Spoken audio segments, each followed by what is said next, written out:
சூர்யா துர்கா சீரியல்ல இப்போ ஒரு எக்ஸ்ட்ரானரியான எபிசோட் வந்திருக்குன்னே சொல்லலாம். நாகஜோதியோட சதி திட்டத்த முறியடிக்கிறாங்க நம்ப துர்கா. மிஸ் பண்ணாம ஃபுல் ரீடிங் கேளுங்க. விஷயம் சுத்தமா போமாட்டேங்குது. பார்க்கறலாம் லைக் பண்ணிட்டு பார்த்தீங்கன்னா, கொஞ்சம் பேச வந்து மூடிட்டா இருக்கும். சரஸ்வதி அம்மாவ வழியில வந்து பார்க்குறாங்க நம்ப துர்கா. "என்னம்மா சூர்யாவ கோயில் பூஜைக்கு வந்து கூட்டிட்டு போனேன். இங்க என்னடான்னா காய்கறி கடையில காய்கறி வாங்கிட்டு இருக்க. உனக்கு வேலை வந்துருச்சுன்னு சொல்ட்டியா? இல்ல குருக்கள் வரமாட்டேன்ட்டாரா? நான் எப்ப வீட்டுக்கு வந்தேன்? வீட்டுக்கு வந்து பத்திரிக்கை குடுத்துட்டு நான் மட்டும் வந்துட்டேனே!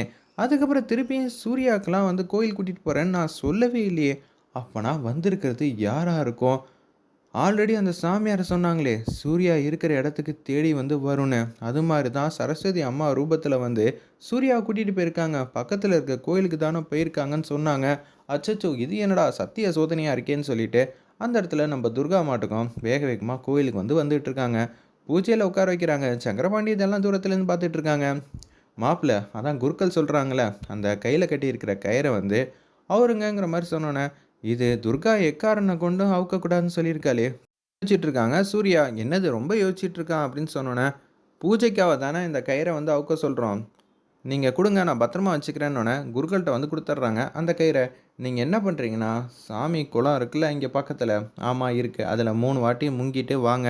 அதுக்கப்புறம் ஃபங்ஷன வந்து ஆரம்பிச்சிரலாம். அத்த நான் போயிட்டு வந்துடுறேன் அத்த அப்படின்னு சொல்லிட்டு, வாய்க்கு வாய் வந்து நல்ல மரியாதையோட தான் சூர்யா வந்து சொல்லிட்டு போறாங்க. சூர்யா போறியா போ. இப்ப நான் சரஸ்வதி ரூபத்திலேருந்து உன் கிட்டக்க வரப்போறதில்லடா. நான் எப்படி இருக்கேன்னு உனக்கே நல்லா தெரியும். என் பேரு சரஸ்வதி இல்லடா, ஞாக ஜோதிடா. என் வேலைய ஆரம்பிக்கிறேன் அப்படின்னு சொல்லிட்டு, யாருக்கும் தெரியாம அந்த இடத்துல ஒரு இடத்துல வந்து நிக்கிறாங்க. சரஸ்வதி அம்மா, அதான் நீங்க தான் நெனச்ச காரியத்த சாதிச்சிட்டியேம்மா. இப்ப போக வேண்டியது தானே? போக தான் போறேன். எத்தன நாள் ஆசை தெரியுமா? என் புருஷனுக்காக நான் இப்ப சூர்யாவ நல்ல விதமா பார்த்துக்க போறேன்னு சொல்லிட்டு, அவங்க ஒரிஜினல் கெட்டப்புக்கு வந்து மாறுறாங்க. அப்படியே நெளிஞ்சுக்கிட்டு போய்க்கிட்டே இருக்காங்க. இத பார்த்த உடனே சங்கரபாண்டி, ஓகே, ஓகே. சூர்யா நல்லபடியா வந்து பார்த்துக்கிட்டாங்கன்னா, அதுக்கப்புறம் எங்களுக்கு கிடைக்க வேண்டியதெல்லாம் நல்ல விதமா கிடைச்சிரும் அந்த வைரம்லாம் அப்படின்னு சொல்லி யோசிச்சுட்டு இருக்கிறப்ப, கரெக்ட்டா அந்த இடத்துக்கு கோயிலுக்கு வந்துடுறாங்க நம்ப துர்கா. வேற லெவல்ல மாஸா இருந்துச்சுன்னே சொல்லலாம் அந்த சீன்லாம். அப்பன்னு பார்த்து, என்னடா அது ஏதோ ஒரு சவுண்ட் கேட்குதேன்னு சொல்லி பார்த்தா, துர்கா வர்றது தெரிஞ்சிருது நம்ம சங்கரபாண்டிக்கு. சரி எப்படியோ சூர்யா கையிலயோ அந்த மந்திர கயிறு இல்ல. அப்படி இருக்கும்போது நாகஜோதி நல்ல விதமா பார்த்துக்கும். நம்ப இங்கேருந்து நின்னா, அப்புறம் இதுக்கு பின்னாடி இருக்கிறது நான் தாங்கிற விஷயம் தெரிஞ்சுச்சுன்னா, துர்கா நம்மள சும்மா விட மாட்டான்னு சொல்லி, லைட்டா அந்த இடத்துல பதுங்க ஆரம்பிச்சிடுறாங்க. நம்ம சங்கரபாண்டி அந்த இடத்துல யாருக்கும் தெரியாம ஒரு பக்கம் வேக வேகமா வராங்க. இங்க ஃபங்ஷன் வந்து நடக்குதுன்னு சொன்னாங்க. ஆமா, இப்பதான் நான் அவங்கள தெப்பக்குளத்துல போய் 3 வாட்டி முங்கிட்டு வர சொல்லியிருக்கேன். சூர்யா கையிலேருந்து கயிறு எதுவும் அவுத்தீங்களா? அப்படின்னு சொல்லி கேட்கும்போது, ஆமாம்மா. அத என்கிட்ட குடுங்களேன்னோனே, நீங்க யாரு? நான் அவரோட மனைவி. இப்ப குடுக்க போறியா இல்லையா? அப்படின்னு சொன்னோனே, அந்த கயிற வந்து வாங்குறாங்க நம்ம துர்கா. வேற லெவல்ல மாஸா இருந்துச்சுன்னே சொல்லலாம் அந்த சீன்லாம். ஒரு பக்கம் சூர்யா வந்து எந்த பிரச்சனையும் இல்லாம இந்த பூஜை நல்லபடியா முடிக்கணும். அதுக்கப்புறம் நான் துர்கா கிட்ட மாட்டிக்க கூடாது. இந்த விஷயம் யாருக்கும் எக்காரணம் கொண்டும் தெரியக்கூடாது அப்படின்னு சொல்லிட்டு 3 வாட்டி முங்குறாங்க. அப்பன்னு பார்த்து சரஸ்வதி அவங்க நாகஜோதியா ஆயி அப்படியே போயிட்டுருக்காங்கல்ல, அவங்க முன்னாடி வந்து நிக்கிறாங்க. சூர்யா முன்னாடி. இத பார்த்த உடனே அரண்டு போயிட்டாங்க அந்த இடத்துல. நம்ப சூர்யா, "என்னடா இது இப்படி வந்து நிக்குதே!" அப்படின்னு சொல்லும்போது, "நான் உன்ன சும்மா விட மாட்டேன்டா. எத்தன நாள் ஆசை தெரியுமா?" அப்படின்னு சொல்லி அந்த இடத்துல யோசிக்கிறாங்க. "என் புருஷனுக்காக நான் உன்ன சும்மா விட மாட்டேன். இப்ப நான் தன்னந்தனியா இருக்கேன்னா, அதுக்கு காரணமே நீ மட்டும் தானே!" அப்படின்னு சொல்லி யோசிச்சுட்டு இருக்கிறப்ப, சரி சிஸ்டருக்கு கிடைக்க வேண்டியதெல்லாம் கிடைக்க போகுது. அந்த வைரம் கிடைக்கிறதுனால நம்பளும் வந்து கோடீஸ்வரனா ஆகப் போறோம். அப்படின்னு சொல்லி யோசிச்சுட்டு விக்கிரபாண்டி. ஆனா துர்கா வந்துட்டாளே! இந்த விஷயத்த என்ன சொல்லி சமாளிக்கிறதுன்னு தெரியல அப்படின்னு சொல்லிட்டு இருக்கிறப்ப, தாரா வந்து ஃபோன் அடிக்கிறாங்க. சிஸ்டர் ரொம்பவே பரபரப்பா போயிட்டுருக்கு சிஸ்டர். சூர்யா முன்னாடி நம்ப நாகஜோதி வந்து நிக்கிறா. அப்படியா? சூப்பர். சூர்யா கிட்டேருந்து அந்த மந்திர கயிறும் எடுத்தாச்சு. அப்புறம் இப்ப துர்கா அந்த மந்திர கயிற குருக்கள்ட்டேருந்து வாங்கிட்டு, அவளும் முன்னாடி வந்து நிக்கிறா. அச்சச்சோ! என்னடா சொல்ற? இவ்வளவா போயிட்டுருக்கு? ஆமா சிஸ்டர். இங்க என்ன மாரி ட்விஸ்ட் வரப்போகுதுன்னு நம்ப ரொம்ப ஆர்வமா பார்த்துட்டு இருக்கேன். ஏதாவது நல்ல விஷயம் நடந்துச்சுன்னா சொல்றேன்னு சொல்லிட்டு ஃபோன வச்சிடுறாங்க.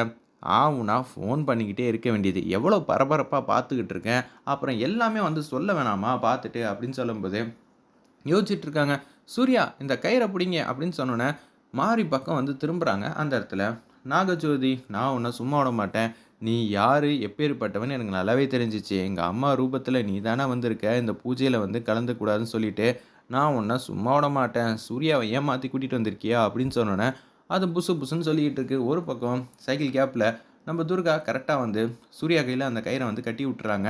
அவங்கள ஏமாத்துனதுனால, ஒரு பக்கம் நம்ப சூர்யா கையில கயிறு கட்டியிருக்கிற விஷயம் தெரியாம, அப்படியே கிட்டக்க வந்து பார்த்தா, அவங்க தள்ளிக்கிட்டு, இனிமேட்டு இங்க நிக்க முடியாதுன்னு சொல்லிட்டு வேக வேகமா வந்து போறாங்க.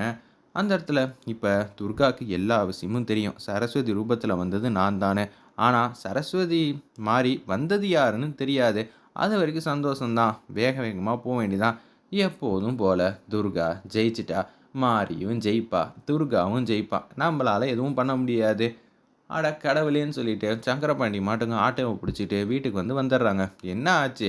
ஆமா, என்ன ஆச்சா? இன்னும் கொஞ்ச நேரத்துல வந்து நம்ப நாகஜோதியே வந்துருவா. அவ இந்த வீட்ல வேலைக்காரி தான். அவ என்ன ஆசைப்பட்டாலும் அது கனவுல கூட நடக்காது அப்படின்னு சொல்லும்போது, பக்கத்துல வந்து நாகஜோதி நிக்கிறாங்க. நான் என்னம்மா பண்றது? நடந்தது தானே சொன்னேன்.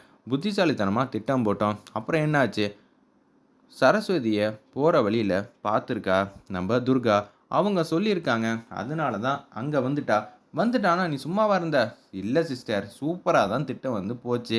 நம்ப ஜெயிக்க போறோங்கிற மாரி 99% வந்து நல்லாவே போச்சு. ஆனா கடைசியில துர்கா வந்து ஆட்டத்தையே வந்து மாத்திட்டா.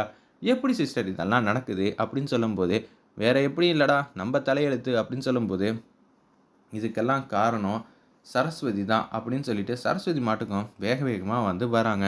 தாரா வந்து செமையா வந்து முறைக்கிறாங்க. சூர்யா கிட்ட பேசினதுனால தான் இவ்வளவும் பிரச்சனை. நீங்க ஏதாவது கேளுங்க. நான்லாம் கேட்க வாய்ப்பே இல்லங்கிற மாரி சொல்லிட்டு, நாகஜோதி மட்டும் போக ஆரம்பிச்சுட்டாங்க.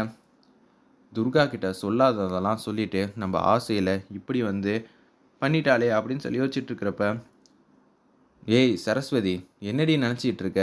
நீ இஷ்டத்துக்கு வந்து இந்த வீட்டுக்கு அடிக்கடி வந்துகிட்டு இருக்க அப்படின்னு சொன்னோனே, நீ எல்லாம் என்கிட்ட பேசுவியா? மாரிக்கு என்ன ஆச்சு? ஏதாச்சுன்னு எல்லா விஷயமும் எனக்கு தெரியும்.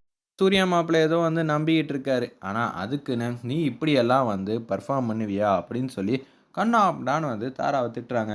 நீ தாராங்கிற விஷயமும் எனக்கு தெரியும். நீ மாயா போல இங்க வேஷம் போட்டுட்டு இருக்கங்கிறதும் எனக்கு தெரியும். சும்மா வந்து உன் நடிப்ப வேற யார்ட்டயாவது வச்சுக்க அப்படின்னு சொன்னோனே, சரிடி நீ சாதாரண வந்து ஏதோ பிசினஸ் பண்ணிக்கிட்டு இருக்க. நீ என்கிட்ட வந்து இது மாரிலாம் கேட்பியா? அப்படின்னு சொல்லி கன்னாபின்னான்னு வந்து தாரா வந்து பேச்ச ஆரம்பிக்கிறாங்க.